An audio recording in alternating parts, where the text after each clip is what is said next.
Senhoras e senhores, o Morning Show está no ar agora no rádio, no YouTube e na Panflix. Vem com a gente. Queria dar um bom dia geral, a começar por ele, o nosso convidado super especial que estará conosco nos próximos dias, o Dennis Burgerman, ex-diretor. Eu não acredito no que eu ouvi. Não acredito no que eu ouvi, não pode ser verdade isso que eu escutei agora. De redação da revista Super Interessante, colunista da revista Época e jornalista no programa Greg News. Tamo junto, Denis, muito obrigado aí pela sua participação e bom dia para você. Bom dia. Prazer estar aqui. Acho que a gente não ouviu o Denis, mas vamos então sair aqui andando com os nossos bom dias. Bom dia àquele que está mais próximo de mim aqui nos estúdios, seu Adriles, bom dia para você. Bom dia, Paulo Matias. Eu sou angustiadamente, desesperadamente ansioso. Estou esperando que Pondé me cure, por gentileza. Muito bem, daqui a pouco a gente dá também o nosso bom dia ao Vini, que daqui a pouco está conosco, mas também já está aqui a Paulinha. Paulinha, bom dia para você. Qual que é a hashtag do programa de hoje? Bom dia, Paulo. No Morning. Muito bem, Adrilles Jorge, bom dia para você. Deixa eu te fazer uma pergunta aí. Como é que foi o seu final de semana em isolamento social? A ansiedade de tirar, de sair exatamente, de romper esse isolamento social cada vez maior. Não existe angústia pior que a do tédio e da solidão, meu caro Paulo Matias. Muito bem, Adrilles, e esse final de semana nós tivemos as manifestações que a gente vai comentar daqui a pouquinho aqui no Morning com a presença de todos, mas enquanto a produção vai ajustando os nossos detalhes técnicos, eu queria ouvir um pouquinho a sua avaliação. O que você achou dessas manifestações? Olha, eu acho que na ordem democrática todas as manifestações são válidas, né? Me estranha um pouco de que agora a aglomeração não é mais uma coisa terrível, né? É encampada pela maioria dos setores da mídia como algo absolutamente justificável e até louvável, a depender da causa. Tudo bem, se manifestar a favor da democracia, contra o racismo, contra o autoritarismo, eu acho ótimo. Mas também sair de casa em nome de um princípio de heroísmo para se alimentar e dar sustento à própria família também deveria ser um ato de heroísmo também percebido assim pela mídia, né? Enfim. Muito bem, já vejo aqui conosco também o Vinícius Moura, que estava lá domingão firme, forte, jornalista raiz também na Avenida Paulista. Bom dia, Vini, o que você achou das manifestações?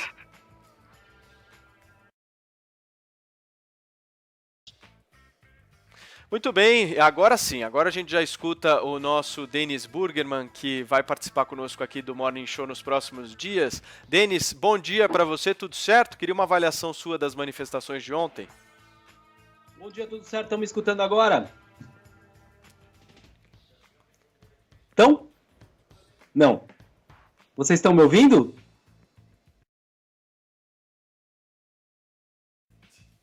Tô te ouvindo, Dennis, tô te ouvindo sim, tá bom, pode falar. Prazer estar aqui.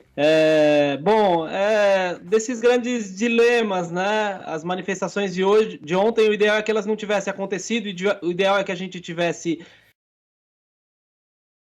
Está difícil, não está ansioso.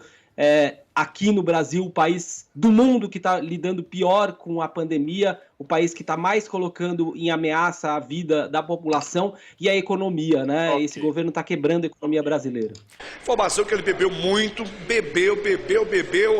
Perfeito, Denis. Olha, gente, só foi um esquenta isso, hein? Estamos começando no Morning Show, são 10 horas e 8 minutos. A gente vai aqui na Jovem Pan até às 11h30, então você fique com a gente, porque tem muito debate. A gente vai voltar nesse tema das manifestações. Mas agora eu quero falar sobre treta neste programa, Adrilles Jorge e minha querida Paulinha. Paulinha, sem rodeio, vamos direto ao que eu falei e o que eu deixei no ar aqui. O Olavo de Carvalho foi pra cima de quem? Conta pra gente.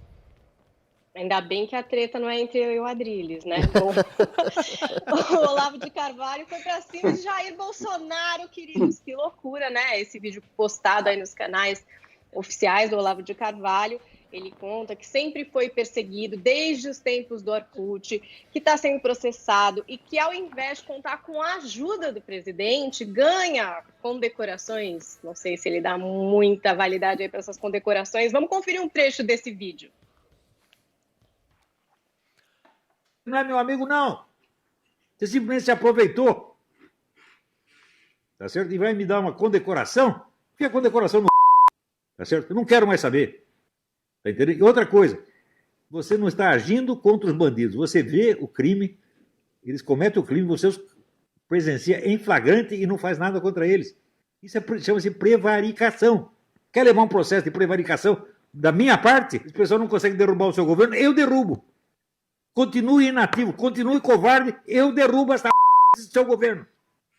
Aconselhado por generais covardes ou vendidos. Eu não sei se são covardes ou vendidos, eu não sei o que é pior. Tá brabo.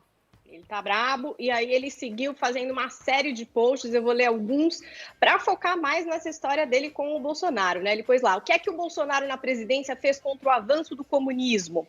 Nada, nem tocou muito no assunto, virou pragmático, e quanto mais pragmático virou, mais foi acusado de fascista e ditador. A fraqueza atrai agressividade, seguiu, ó. Regra número 1 da prudência política, 1000 vezes violada pelo presidente. Ou o governante faz algo contra o inimigo, ou não diz nada contra ele. Falar sem agir é só provocação de fracote, é convite à humilhação. Ainda tem que Bolsonaro parar de seguir maus conselhos e corrigir o rumo da política. Quanto tempo? Uns 5 minutos. Primeiro ponto, um governante não faz nem aceita polêmica, fala pouco e age muito. Por exemplo, um palavrão da Globo já deveria estar fechada, sem uma só palavra ofensiva. E aí ele colocou um tweet assim, ó. Posso lutar e até morrer pelo Bolsonaro, mas puxar o saco dele quando ele erra gravemente contra ele mesmo, isso eu não vou fazer. E teve também aí uma reclamação do Olavo em relação a dinheiro, diz que não tem um tostão furado, que está difícil viver lá nos Estados Unidos assim. E aí, nesse ponto, de acordo com uma matéria do Estadão, parece que ele pode ganhar uma ajuda aí. O empresário Luciano Heng, o velho da Van, que a gente conhece bem, parece que foi ali num grupo de WhatsApp, apelou para outros empresários para fazer uma vaquinha para ajudar o Olavo, mas parece que não foi muito recebido não, de acordo com essa matéria do Estadão, que inclusive é negada pelo Olavo, diz que essas conversas não aconteceram, mas na matéria tem algumas respostas desses empresários que teriam dito, pede para ele vir ao Brasil, então, de longe é fácil, ou ele vive de criar polêmica. Em cada uma criada, ele consegue vender cursos online para incautos. Vejo como má fé. Muito bem, essa Paulinha. Treta, galerinha. Vamos discutir então essa treta. Já está conosco aqui Zé Maria Trindade, diretamente de Brasília. Zé, eu queria te perguntar, qual é a real influência que o Olavo de Carvalho tem no governo hoje? Conta para nós. Tem sim, tem muita influência. Para início, eu queria dizer aí o que me falaram ali ministros próximos do presidente Jair Bolsonaro. Um grupo de auxiliares entende que o presidente é cometido demais e que é muito tranquilo e que tem que ser muito mais incisivos. O exemplo que me citaram é como se ele fosse uma garrafa de boca para baixo equilibrada. E ali no palácio estão as duas pressões. A garrafa tomba para onde a pressão for menor. É assim que funciona o poder e é assim que está a disputa no Palácio do Planalto. Todo o governo tem essas cotoveladas e disputa pelo poder. Esse grupo aí, que envolve os filhos do presidente, Olavo de Carvalho, e principalmente na esplanada, dois representantes mais pesados, o ministro da Educação, Abraham Weintraub, e o ministro das Relações Exteriores, Ernesto Araújo, né? Esse grupo é muito forte no governo, entende que o presidente tem que ser assim, igual disse o Olavo, né? Firme, incisivo e brigando contra o Supremo Tribunal Federal, que na opinião deles não conta com o apoio da opinião pública, e contra a velha política, ou seja, Congresso Nacional. Esta é a ideia, esta é a força. Se houver ali o desmantelamento desse grupo, o presidente cai totalmente para o centro, pode perder aí essa economia liberal do Paulo Guedes, né? E fica mais parecido com outros governos, não com o PT, mas com outros governos tipo Sarney, que se equilibrou ali entre militares, centrão e a massa da população. Esta é a disputa, este é o cerne do governo. Agora, hoje, por exemplo, ao sair do Palácio da Alvorada, o presidente nem falou, nem parou para falar como sempre. Não é para a imprensa, mas é uma comunicação direta, uma indicação de que ele quer continuar no silêncio aí depois desta manifestação de ontem. Ok, Zé Maria Trindade conosco aqui no Morning Show. Eu queria pedir a todos os nossos debatedores aqui do Morning, como nós estamos hoje com a bancada cheia aqui, como vocês estão vendo, que todos sejam mais concisos aí nas suas respostas para a gente fazer o debate cada vez mais dinâmico. Vamos para perguntar para o Adriles, então. Adriles, a pergunta que não quer calar, Olavo de Carvalho tem razão ou não? Olavo tem razão dentro da premissa ideológica dele, né? O Olavo fala de maneira muito aberta que existe uma guerra cultural assimétrica há muitas décadas no Brasil, porque a esquerda progressista, e aí eu concordo com ele, domina hegemonicamente, né, a cultura, o judiciário e todas as instâncias do país.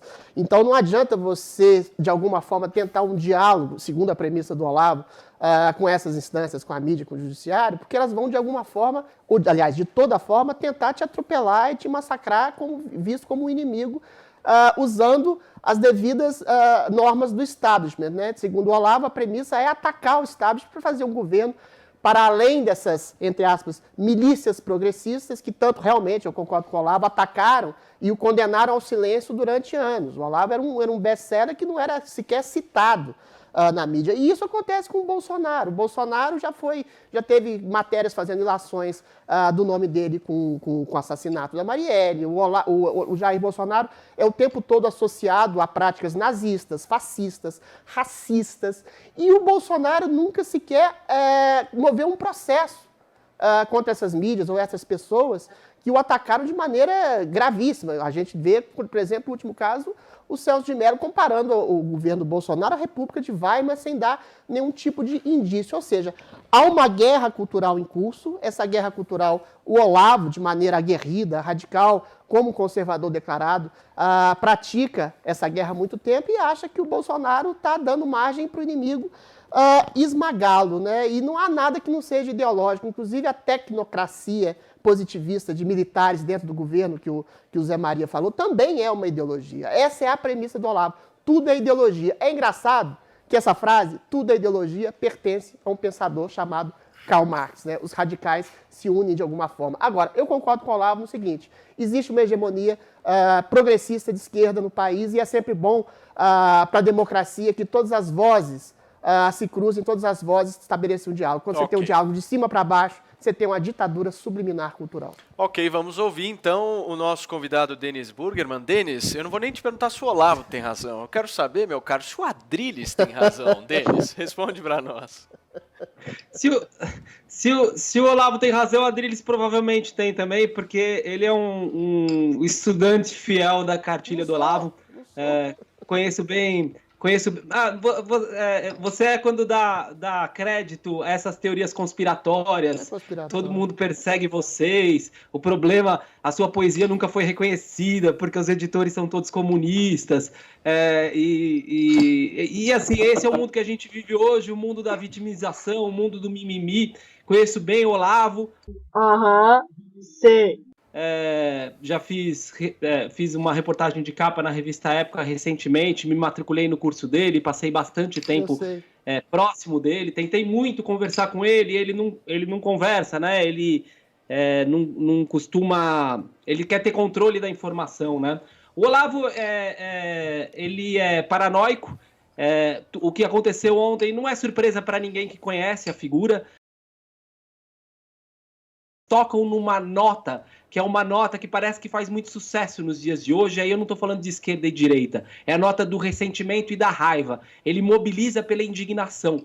E tem um modus operandi no jeito dele trabalhar. Ele sempre se volta contra os antigos aliados dele. E daí eu acho que é uma dificuldade que ele tem mesmo, uma dificuldade que ele tem na vida. Ele é uma pessoa muito explosiva, ele sempre briga com quem era o melhor amigo dele ontem, ele tem muitos inimigos. Eu, felizmente, não tenho nenhum, não considero ele meu inimigo. Sei. E o que aconteceu ontem acontece sempre. Ele ajudou a criar o mito Jair Bolsonaro, agora se voltou contra ele. Perfeito. Gente, vamos girar o assunto, então.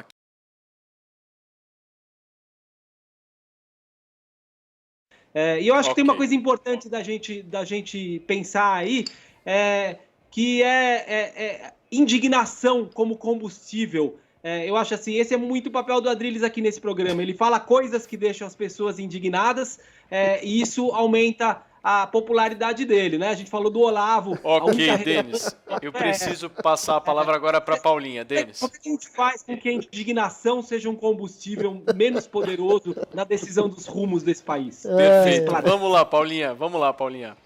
Aqui no Morning Show de hoje eu falei para vocês, ia ter muita pauta. Porque ontem, a gente vai voltar para aquela história agora das manifestações de ontem. Várias cidades brasileiras foram um cenário de protestos contra e a favor do governo. Eu queria que o Vini contasse para nós como é que transcorreram essas manifestações, Vini. Pois bem, Paulo, essas manifestações foram registradas aí em 13 cidades do país. Em todas elas tivemos atos contra o presidente Jair Bolsonaro e em 5 delas nós tivemos também apoiadores do governo nas ruas. As manifestações contra o presidente Jair Bolsonaro... Acho que o Vini perdeu o sinal conosco. Mas daqui a pouquinho a nossa produção vai retomar a fala do Vini. Eu queria já emendar então com o Zé Maria. Zé Maria Trindade, você aí de Brasília que cobriu os protestos conosco ontem também aqui na PAN, queria uma avaliação sua. Esses protestos a favor do Bolsonaro foram em menor número, certo, Zé? Isso significa que o presidente perdeu um certo apoio ou não? Isso é reflexo da própria recomendação que o presidente da República deu a seus apoiadores, Zé? Porque não havia exatamente uma disputa sobre manifestações. Foi até uma desconvocação do grupo do presidente Jair Bolsonaro. Ele recomendou que os apoiadores não fossem ontem às ruas, né? Tradicionalmente aqui em Brasília, já ficou tradição, todo domingo os apoiadores do presidente fazem passeata na Esplanada, na Praça dos Três Poderes, e ontem foi diferente, apenas um pequeno grupo que estava lá insistindo contra até o pedido do presidente Jair Bolsonaro. Havia, Paulo, uma grande tensão no ar, medo de confronto entre os dois grupos. A polícia daqui do Distrito Federal conversou muito com integrantes ali da comunidade de informação, de inteligência da presidência, sobre a possibilidade de quebra-quebra. Os prédios públicos tiveram um reforço de proteção, exatamente no temor ali de uma disputa pessoal. Mas isso acabou não acontecendo. A impressão que fica é que a pauta é muito cheia, é muito pró-democracia, contra o fascismo, ou seja, qualquer um poderia sair nas ruas com essa defesa. Então, ela não tem uma pauta clara. Dá a impressão de que eles queriam ocupar espaço. O espaço das ruas estava sendo mantido e ocupado pelo grupo do presidente Jair Bolsonaro. E agora não, eles saem às ruas para dizer, olha, existem protestos contra e tal. Esse foi o recado. Não havia convocação para o grupo do presidente Bolsonaro, não. Aliás, havia uma desconvocação.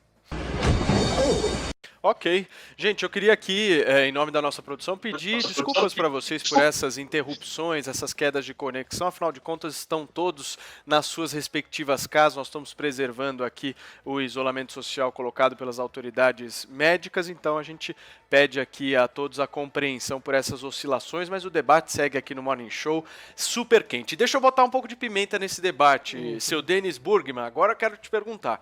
O que você achou dos atos de vandalismo, Denis, ontem? Não sei, teve atos de vandalismo? Teve, é bom você ficar informado, Denis.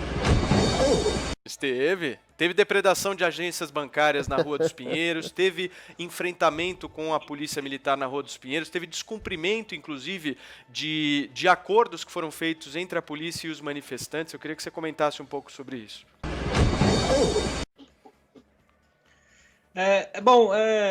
Confronto com a polícia é um eufemismo, a gente sabe disso, né? O confronto com a polícia tem quando a polícia quer que tenha confronto. A gente viu uma manifestante com um taco de beisebol falando que ia enfiar o taco no pi da pessoa e um policial abraçando ela na manifestação da semana passada, né? A polícia, eu já tive muitas manifestações em que vi a polícia dispersando as manifestações e causar uma situação em que um golpe militar se justifique. Perfeito, a gente vai ver isso acontecendo, a gente vai ver discurso, narrativa sendo distorcida, em parte é por isso que eu estou aqui, porque eu não quero ver gente inventando mentira sem pelo menos ouvir a posição verdadeira. Tá muito doido, né? Por causa de cachaça, né? Perfeito. Vou pedir mais uma vez ao Adriles, ao Denis, a todos que estão fazendo o programa junto comigo aqui, concisão, por favor, nas respostas, para a gente poder ouvir todos. Deixa eu passar, antes de passar a palavra para o Adriles, eu queria ouvir o Vini, que agora a conexão dele restabeleceu. Vamos lá, Vini. Vamos lá, Paulo. Acho que o Zé Maria resumiu bem um pouco aí a questão das pautas nessas manifestações ontem. Então, de um lado, nós tivemos críticos do governo Bolsonaro pedindo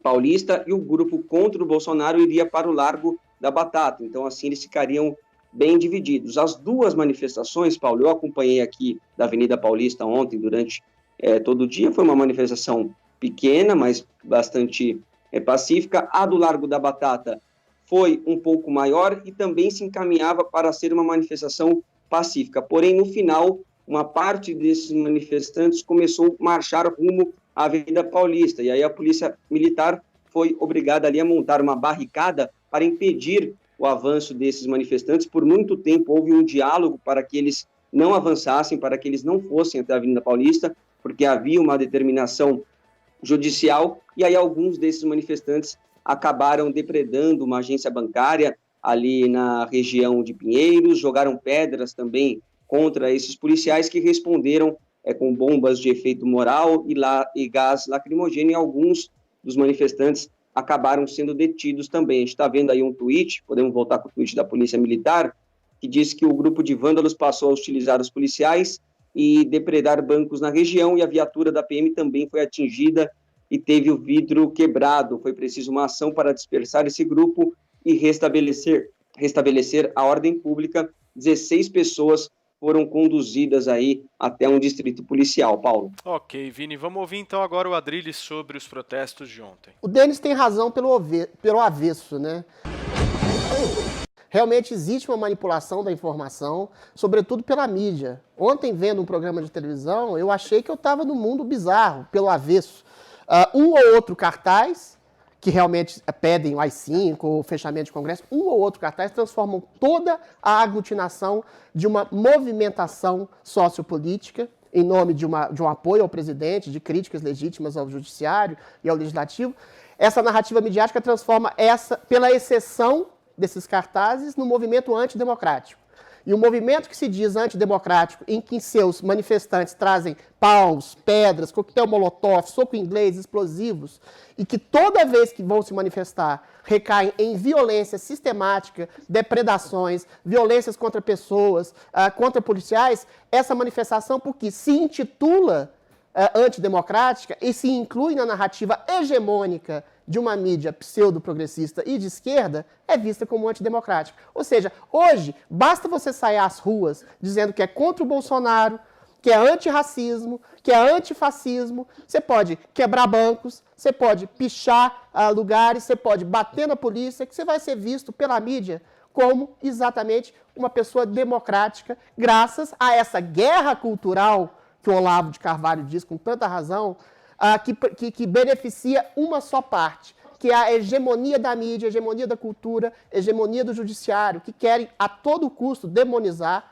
um governo, e não só um governo, um princípio de percepção de mundo conservadora, porque há sim uma ditadura hegemônica de uma mídia, de um judiciário e de uma cultura que se colocam como progressistas e veem tudo o mais que não cabe no seu discurso como fascista, autoritário e agressivo, sendo que eles mesmos são fascistas, autoritários e agressivos, sobretudo fascistas, autoritários e agressivos na deturpação da realidade. Adriles. Ok, gente, vamos então seguir aqui para o nosso próximo destaque, último destaque aqui desse primeiro bloco. Vini, tá rolando uma confusão em torno dos números da pandemia de Covid-19 no Brasil. É isso mesmo? Que confusão é essa? Conta para nós.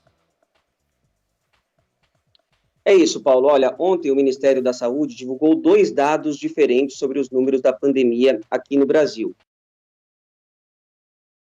O presidente Jair Bolsonaro fez também um tweet na manhã de hoje falando sobre a pandemia no Brasil e novamente responsabilizou aí os governadores pela crise do coronavírus. Ele lembrou a nação que, por decisão do STF, todas as ações de combate à pandemia ficaram sob total responsabilidade dos governadores e dos prefeitos. Ele afirma que o governo alocou centenas de bilhões de reais não só para combater o vírus, mas também como para evitar o desemprego. O presidente diz que cada mês pago do auxílio emergencial de R$600 corresponde à despesa na ordem de 40 bilhões de reais para a União. Ele afirma que, ao lado disso, forças nada ocultas apoiadas por parte da mídia açoitam o presidente das mais variadas formas para deslegitimá-lo, ou atrapalhar a governança. Ele termina dizendo que, com fé em Deus e no povo, ele seguirá o destino de melhor servir ao país. Paulo. Ok, Vini. Deixa eu ouvir, então, o nosso Zé Maria Trindade, lá de Brasília, sobre esse assunto. Vamos lá, Zé. Primeiro, esses não são números do governo federal. O governo federal não tem o número, né? Apenas reúne os dados que são passados pelas secretarias estaduais. A definição do presidente Jair Bolsonaro é de que o Supremo Tribunal Federal tirou do governo federal qualquer possibilidade de gerir e qualquer possibilidade de interferir neste processo de combate à pandemia.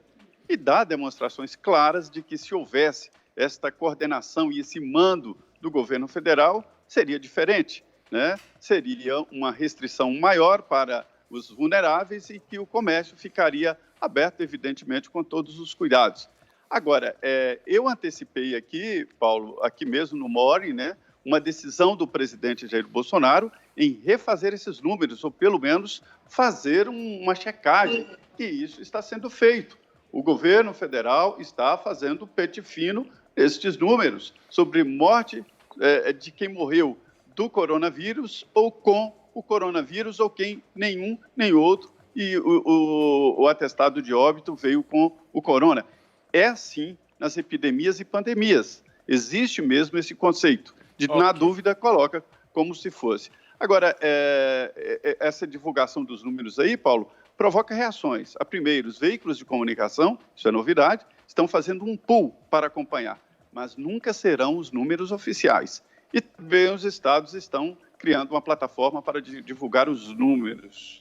Aí serão os oficiais de cada estado. Perfeito. Zé Maria Trindade, deixa eu me despedir aqui de você diretamente de Brasília. Zé, muito obrigado. Até amanhã, a gente se vê.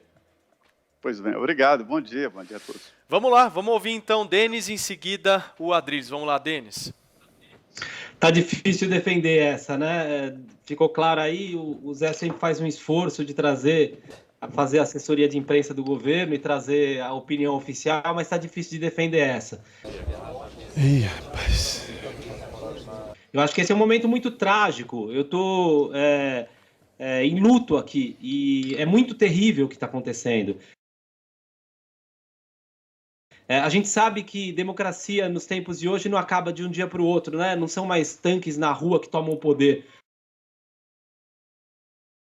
O Brasil começou bem, com um isolamento bem feito nas primeiras semanas, as nossas curvas começaram a cair. O governo meteu os pés pelas mãos. Eu queria só lembrar vocês de uma coisa. Olha o tempo, Denis, não é só você que fala aqui nesse programa. No meio da maior crise de saúde pública que a gente já viu na nossa vida, o Brasil está sem ministro da saúde há 25 dias. É mentira! 25 dias escondendo coisa da população. Mas não é só muita competência, é crime. É crime e eu espero ver esses crimes punidos. Se não der para ser no Brasil, onde a justiça está cada vez mais tomada, que seja no Tribunal Internacional. Eu tô dizendo a verdade, olha. Quando eu tô muito doido, eu não me controlo. Só cachaça. Só cachaça. Eu vou fazer o quê? Mas deixa essa vida, rapaz. Deixa eu só registrar aqui, Denis, eu acho uma pena mesmo você ter atacado o Zé Maria Trindade assim, bem no momento em que a gente teve que desligá-lo, desligar a conexão dele e não pudemos dar o direito de resposta a ele dessas suas acusações que você fez. Mas enfim, vamos seguindo o debate aqui com o Adriles agora. Vamos lá, Adriles. Ô, Denis, não é científico quando uma prefeitura ou um governo do estado maquia números de Covid, faz como se fosse presumidamente morto por Covid-19, quando sequer tem um atestado de óbito. Eu acho um grande mérito do governo tentar, sim, recontar esses óbitos, como no Rio de Janeiro, que houve quase 2.000 óbitos supostamente atribuídos ao Covid-19, que foram ser recolocados porque não tinha nada a ver de científico. Isso é coisa de cidades, municípios, governos que querem se apropriar de verbas de Estado para suas prefeituras, para os seus respectivos governos, para colocar na conta do presidente, como você está fazendo, essa tragédia que sequer ele tem responsabilidade direta, já que o STF podou os poderes dele. Os poderes são todos dos municípios, dos governos. Eu concordo realmente que essa não é a melhor forma de atacar essa maquiagem de números feita, sim, por prefeituras e governos. Eu acho que o governo também peca em querer fazer uma contabilização completamente escalafobética. Eu acho que deve haver, sim, subnotificação. Os cartórios registram mais mortes esse ano do que ano passado. Muitas delas, a maioria delas, por doenças respiratórias, que podem ser falsamente ou não atribuídas ao Covid. Agora, dizer que o governo simplesmente está maquiando dados é inverdade. A gente viu, semana passada aqui, 80% de leitos ociosos no hospital de campanha aqui em São Paulo. A gente viu e sabe que para baixar a curva que a gente fez o isolamento, para não ter mortes em leitos de hospitais. Ou seja, esses leitos estão sobrando. Há alguma coisa muito errada nessa maquiagem de números, feitas também por prefeituras e governos. Okay. A resposta do governo não é a melhor, mas a recontagem de dados e uma verificação realmente científica desses mortos é urgente que seja feita. Ok, Adriles, muito bem, são 10 horas e 41 minutos. Denis, no próximo bloco a gente vai ter muito tempo para discutir. Daqui a pouquinho tem Luiz Felipe Pondé aqui conosco no Morning Show, é rapidinho, daqui a pouco a gente está de volta.